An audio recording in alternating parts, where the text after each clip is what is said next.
41-ാം ദശകത്തിലെ 3-ാമത്തെ ശ്ലോകത്തിൽ അത് പറയുന്നു. ത്വത്പീതപൂതസ്തനതരീരാത് സമുജ്ജലന്നുജ്ജതരോ ഹി ധൂമഃ ശങ്കാമദാഗരവ കിമേഷ കിം ചാന്തനോ ഗൗൽകുലബോധവേദി. അതായത് പൂതനയുടെ ഈ വലിയ ശരീരം വെട്ടി നുറുക്കി അകലെ കൊണ്ടുപോയി ദഹിപ്പിക്കുകയാണ് ഗോപന്മാരെ. അങ്ങനെ ദഹിപ്പിച്ചപ്പോൾ ദൂരെ കൊണ്ടുപോകാൻ തന്നെ കാരണം എന്താ? ഈ ശവശരീരം ദഹിപ്പിക്കുമ്പോൾ ഉണ്ടാവുന്ന മോശമായിട്ടുള്ള അല്ലെ ആ പുക കുട്ടികളും അവരൊന്നും ശ്വസിക്കരുതെന്ന് ഉദ്ദേശിച്ചിട്ടാണ്. പക്ഷേ അവിടെ സംഭവിച്ചത് ഈ ശരീരം ദഹിപ്പിച്ചപ്പോഴ് എന്താ ഉണ്ടായത്?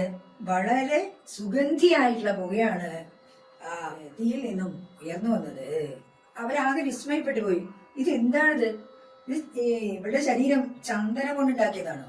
അതായത് ചന്ദനം എരിയുന്ന പോലെയോ അകിലെരിയുന്ന പോലെയോ ഗുൽഗുലു എരിയുന്ന പോലെയോ ഒക്കെയാണ് ആ മണം ശ്വസിച്ചപ്പോ ഗോപന്മാർക്ക് തോന്നിയത്.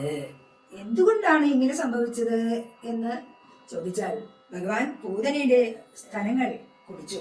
അതായത് ഭഗവാന്റെ ചുണ്ടുകളുടെ സ്പർശം കൊണ്ട് ആ പൂതന പവിത്രയായി.